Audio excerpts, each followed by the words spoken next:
Hi everyone, it's Jasmine here with My Keen Imagination. Happy New Year. Say thank you to the new faces that have engaged with me in the last couple of months, but throughout the year. That's how I wanted to start.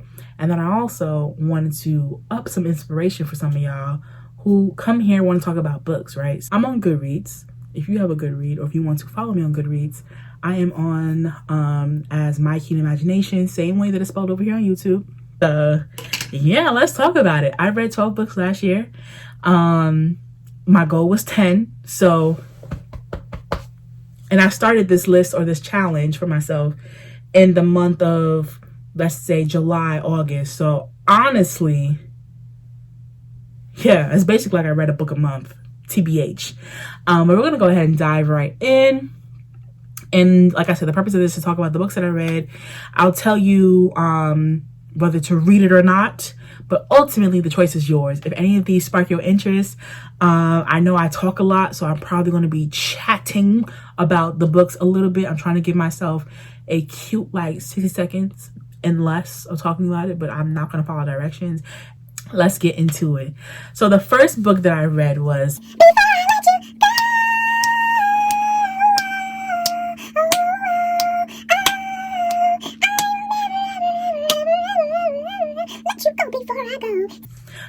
I'm kidding. I read Before I Let Go by Kennedy Ryan. It was my first Kennedy Ryan book, and baby, it did not disappoint. This book honestly illustrated just a true heartwarming Keith Lee hands. A true heartwarming second time or second chance at love type thing. You know, I loved everything about it. They told the story of Yasmin and Josiah Wade. They are grown, well established, have a business that they co-own together, a restaurant business. They have children and they're divorced. There got a lot of stuff that went on in their relationship, but they were lovebirds and they had a true love story. And it just unpacked so many feels, good feels, real feels. It amplified the voices of their support and their community, which I love. My favorite thing about romance books or fiction books, who else is in the room? Because y'all cute, but give me a supporting person. That brings me joy. And it was a couple of pages where that was going on, and I was just like, y'all feel familiar. It felt very familiar. Everything about it was just familiar. So if you are in the shopping for a romance, feel-good fiction, love story, Before I Let Go, Kennedy Ryan, I would recommend it. Tell me your thoughts. Let me know how you feel about it. And if you read any other books by Kennedy Ryan, let me know. So after after that book, I wanted to find a psych thriller. So I had some books that y'all be talking about on, Book Talk and Instagram, but it gets overwhelming sometimes. So honestly, I had a couple in my notes, but I went to the library and I went down that aisle and I was like, ooh, what's this? Pull the book out, read the back of the book. I picked up Sometimes I Lie by Alice Feeney. And that back of the book said this. I remember it because this was a deciding factor if I'm gonna get this book or not. The back of the book read, why I still got the book in my hand? The back of the book read, I am currently in a coma. My husband doesn't love me anymore. Sometimes I lie. Period. Now, you're probably thinking, Jasmine, what about that made you want to pick up that book? It was a suspense. It was a suspense. And then I think all the comments on the back from like the reviews from like New York Sellers Best Time or whatever, New York bestsellers list. Yeah. Okay. Like they were saying how, crazy twist. And sometimes I don't even read that, but because it was so minimal on that, back of the book, I was like, I'm gonna see what this is about. So I took that bad boy home. I got right into her. and I'm reading her, right? It's in 3 periods of time. The present of her being in that coma, the main character. What happened in the last 7 days. So it's like the past 7 days, which led to her being in that coma. And the other time period is like way back in the time. So like when the main character was younger. Baby, you better pay attention. When I tell you, I audibly screamed. I audibly had that book in my hand and was like, sorry, because I'm kind of wilding out right now. Because I just could not imagine. I had no idea. And I can't even talk about it because it's like, it's one of those things where you have to experience it. So if you're in the shopping for a psych thriller, you're like, I know nothing about psych thrillers. This one might have a little bit of like intense kind of chilling, lifting the hair up on the arm type thing or the back of the neck. There are some of those things or some of those scenes where it's just like, I ain't asked for a scary book. I just want a psych thriller. But it doesn't last too long. It really doesn't last too long. It's like ever so often, and not really often. It's just like, what's going on with this? Like it's like a scene, and it was just weird. But girls and everyone else who's watching, I do not want to steer you wrong, but I told 2 of my friends about this book. I wish I could play the audios. I wish I could. I wish I could show you the truth, the proof. The proof is in the proof is in the text messages. One of my homegirls is on some, when is it gonna pick up? I'm falling asleep at my desk. How many times do we have to go back and forth in the time? I said, be patient, babe. I'm about to DNF this. I'm not gonna finish it. I said, okay. I didn't say anything. I didn't have any back talk. I didn't have any rebuttals because I said she's gonna learn. And if she puts this book down, I'm not gonna have anyone to talk about it with. But lo and behold, I checked my phone one time. Oh my gosh! I just got to. I said, I told you. I literally told you. And yeah, I'm talking about you, Vanessa. It was good. It was one of them ones. And I said I wasn't gonna talk about it that long, and I was talking about it for 3 minutes plus. But yeah, Sometimes I Lie by Alice Feeney. I'm still thinking about it, and I wish I annotated it. Like annotated it if it was my own book or if I had it on the ebook on my Kindle, because I would love to read some of them quotes off. And I'm an annotator, but I'm not one of them girls who annotate or like highlight in the Kindle for like those Instagram worthy captions or like those beautiful quotes. It's just like, I do that if I'm reading fiction and, romance books where it's just like, okay, I'm in my fields, or all right, you did your big one with that. But when I'm reading psych thrillers, I'm annotating or I'm highlighting the stuff that makes me laugh, or the stuff that I'm like, you gotta watch. You gotta watch. And I feel like Alice Feeney set the bar. Y'all hoes not catching up. I'm sorry. Like, she set the bar because I read other books that I'm about to get into, if I can get past this. Other psych thrillers, and after hers, I was just like, why are y'all joining the race? Like, anyway, that's Sometimes I Lie by Alice Feeney. Moving forward, the next one I got was Behind Closed Doors by B.A. Parris. This was also classified as a psych thriller, but then later on, it was like reclassified as like a domestic thriller. And you see, you can't read Sometimes I Lie and then go right into Behind Closed Doors. All respect. Like, you can't do that. But, like, yeah. It was, keep in mind, not a psych thriller. More of a domestic thriller. And, I read it through to the end because I really don't like DNFing books. I say that, but I also DNF books if it doesn't catch me in the first like couple of pages. This one, it just felt like too predictable. And then, you know, people who reviewed it use words like a chilling thriller. And I'm like, where's the chills? I also think that I'm just so monotone about it because I hated the antagonist, like everything about him. And not just hate it in like my usual jokey fun way of like, oh, I hate them, but like I hated him. I hated the way he was written. I hated like his whole MO. I just didn't like it. And then when I got to the end and I was like, it felt incomplete, but it was very much like not incomplete. This is just who this person was. It did nothing for me, respectfully.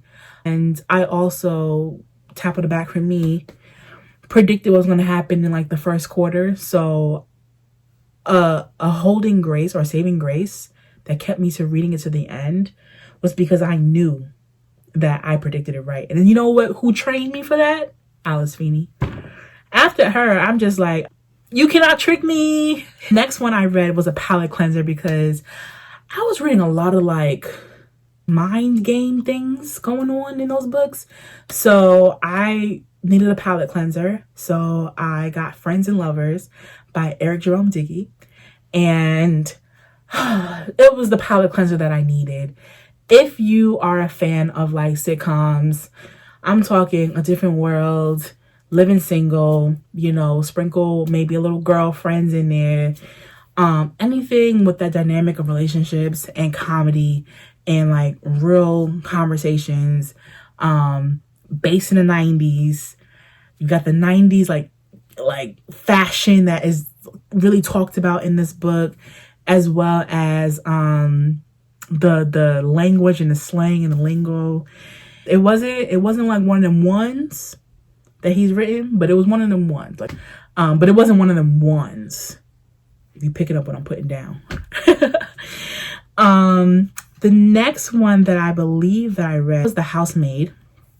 And The Housemaid by Frieda McFadden. She is real big over on, you know, Book Talk or TikTok, Instagram, in those little forums and stuff. Like, she's real big. And I think she just came up with a sequel to this book. But I read The Housemaid by her. It was a psych thriller. I think Frieda was the one where I was like, I need to highlight what they're talking about here because these people are so funny. Like, these characters are not trying to be funny, and here I am laughing at them, like literally laughing in their face. Because one thing about the main character in this one, she played so much. Like, she played so much, and I enjoyed that. I really did. But I would say this book was also in different parts. First part, I was like real turning page turner. The second part, I was just like, huh? And then the third part, I was just like, all right now, girl. Get her out of here. Shout out to New York. I have some of my notes that are highlighted. And I just want to like give you an example. Like, if you need an example about how these people be playing in y'all faces and y'all just let them, here we go. Hold on a second. I mean, was he walking down the stairs, tripped, then fell the rest of the way down the stairs, and is now lying unconscious in a pool of blood at the bottom? I highlighted that and I put my note as, all right, you can't be this stupid. Like, next one. So, how did the playbill get on a nightstand? I definitely didn't take it out. I'm sure of it. Dummy. Like, because at this point, she's playing in y'all faces. Like, she's really playing in your face. Just because he looked like he was nearly going to pass out when he saw me in this dress, that doesn't mean he's not going to be able to control himself. Okay, says the broad who does not want him to control himself. Okay. Whatever else happens tonight, I'm going to behave myself. The last thing I want is any trouble. Said the broad where all she wanted was trouble. Yeah. As much as I'm looking forward to tonight, I have a bad feeling about it. I have a feeling that if I go to the show tonight, something terrible will happen. said the broad who knew something bad was going to happen. You see what I'm saying? Like, it's actually very funny. Like, it's very funny when you hear the internal dialogue. So that was The Housemaid. I recommend it. If this is like your first time getting into a thriller, it's one of them reads where Frieda McFadden's writing is just like easy to pick up, but you know what I mean? The one I read after that, I'm still in my psych thriller like road. Like, I'm just like, gotta stay here. Like, something's gotta beat the other one that I really enjoyed. So I read Don't Let Her Stay by Nicola Sanders. Okay.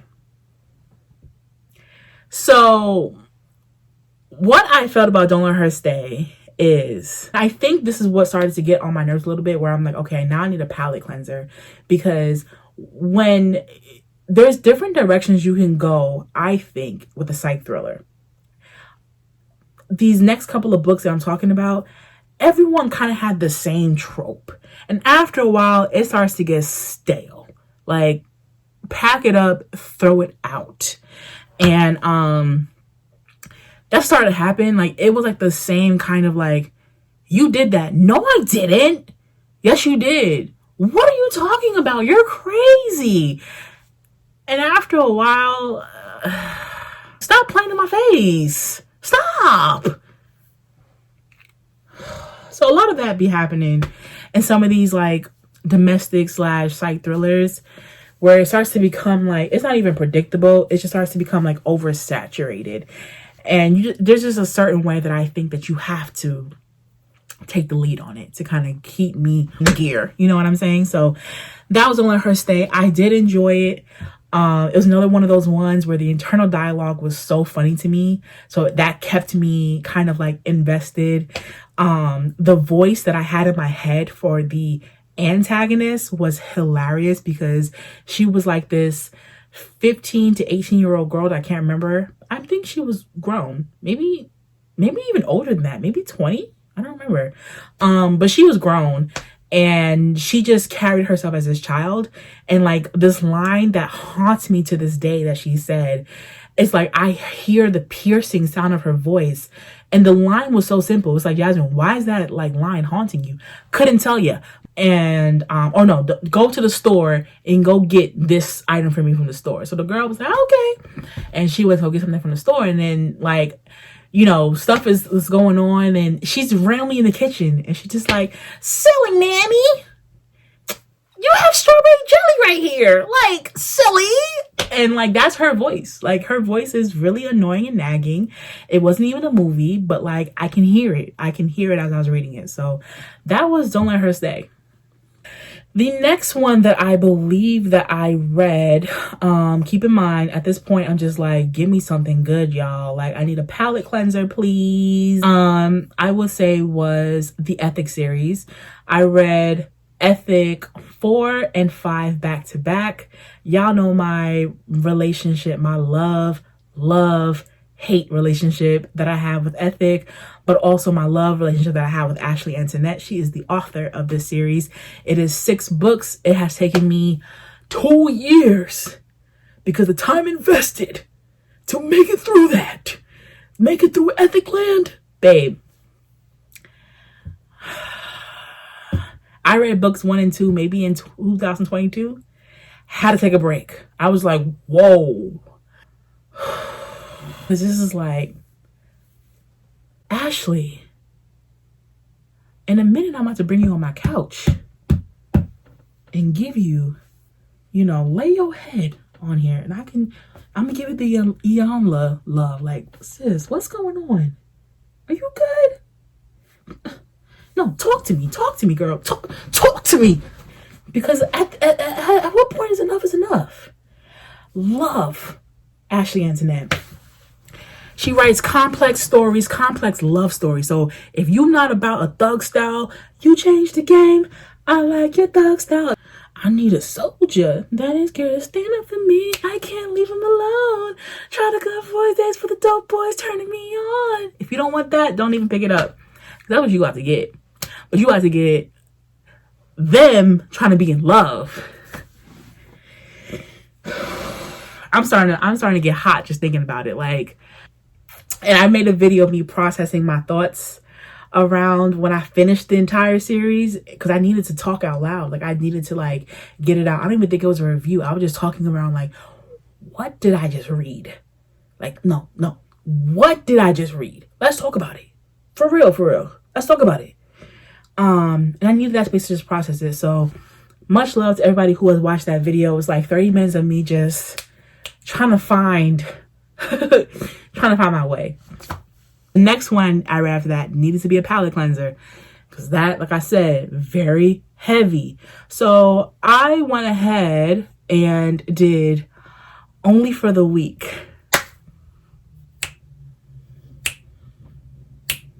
It's this one thing that got me tripping. I don't even have nothing to say about that.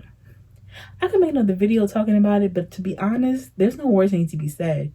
All I am going to say, if you haven't read in a long time, you're like, I need a place to start. You enjoy fiction. You enjoy a little romance. You enjoy a little hot and heavy. Stop looking at me. Go to your bookstore, whatever format you do. I want to uplift the indie stores, right? The indie bookstores. But if the closest thing you can do right now is go to Amazon, actually don't even do that. Go directly to her page. I think Natasha Bishop has a shopping site. Go buy the book from her site. I think she signs it every time, you know, if you buy it from her personally, she signs that book for you. Don't quote me on that. I think she does. We have talked in the DM very briefly. Hey, Natasha. Yeah, what are you still doing here? Get the book. Get it. Tell a friend. I'm screaming from the top of the Empire State Building. Get it. What are you waiting for? And then come back here so we talk about it. First of all, the boy's mine. No brandy. Like, the boy's mine. So that's number one. Let's talk about it. Number two, yeah. There was so much packed into that book. Just get it. It's one of them ones where it's like, I can't even read no more romance, because if you're not doing it like this, I don't want to even read it. Like, I'm going to read it, but I'm always going to be thinking about how y'all could have did it like this. And I hate that for y'all right now. But that's how I'm thinking. I think this is the first person that I actually put a Goodreads rating for. She needed to know this is 5 stars. Period. And if you beg to differ, get behind me. I don't care.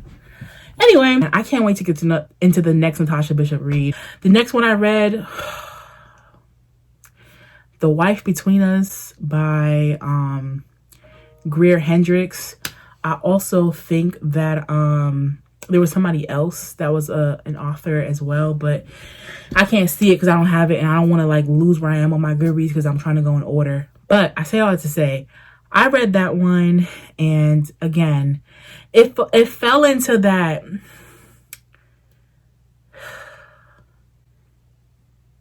You know, like you cooked it and didn't put enough seasoning on it, and I'm trying to just like digest it to make it taste good. But you know, Keith Lee, when I say it, please, my opinion, it just wasn't. It just didn't stick. I started off reading it, and I remember being like, oh, okay, let me sit up in my seat. What's going on? Okay.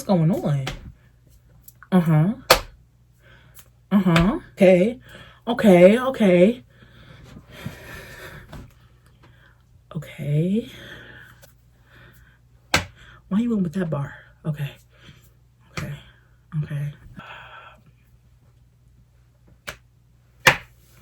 I finished it though. And by the time I got to the end, I was like, okay, great. And then I got to the epilogue, and now I'm sitting back up in my seat. Why didn't you do this? So my ending thought was, why didn't you take this piece of story that you could have went so many different ways with and put that as the, like, you know, a part of the plot, right? You wouldn't have lost anything. I think you would just enhanced it. You would have enhanced it for me. But you didn't do that. So it just fell short. Bloop. That's it. So after that, I was like, all right, y'all. What's next? So I think I needed something that I knew was going to pick up my pace. And so I went ahead and that's when I finished the ethics series, and I needed a break from that. But I'm like, I need another palate cleanser because I just can't end it on ethics series and that be it. So after I did the ethics series, I did Ugly Love by Colleen Hoover. And she another one that I just need to get her on my couch. I just need to no, lay your head. Baby, are you okay? Because I've read 3 books by Colleen at this point now, right? And I'm not usually running for her. The girls go up for Colleen. You know, they got the cohorts or whatever they call themselves. They go up for her. I'm not trying to go against none of y'all. However, I do have questions. So I might address them in another video. I'm not going to do it here. But there's one thing in particular that you need to know when you're going to read a Colleen book. You are going to be in her world, right? Every author, you're going to be in their world. But Colleen has a very specific world that a lot of people don't go to. And she loves it there. Yeah, that's her baby. I like to call it like young, naive, and free, because she's always going to have a young girl, right? Free previously, but naive enough to get caught up, right? Delusional. That's her recipe. She mixes all that up. You got a book. So yeah, I really gotta trust some things. Like I'm just keeping it $1.50. You gonna jump me? Oh, okay. So that's it. I think those are all the books that I read this year that made my list. It was a very inspired couple of months of reading, you know, and I'm just open. The roads are endless of where I can go at this point with like reading, and it's just been so fun. And I hope that y'all are picking up a book or inspired to pick up a book. If you have other books that you want to recommend from any of the authors that I just named, go ahead and drop it in my comment. I'm always looking for books to add, to get to eventually. And if you want to chat it up about any of the books that I have talked about, leave me a comment. I am responding. If you leave me a comment about something, I'm kicking it back with you. I love the go backs. You know what I'm saying? So I said, find me on Goodreads under My Keen Imagination, no spaces. If you made it to the end, I love you for real, for watching. And yeah, we're only going up from here. I shall be back in, you know, a quick hot minute, because I want to talk about my plans for the channel. And, you know, keeping myself accountable. You know, the only way to keep yourself accountable is to see where you start and how you actually progress to those plans. So putting it out there, you know what I mean? And grabbing it back. All right, y'all. I've been chatting too much. I'm out of here. Peace.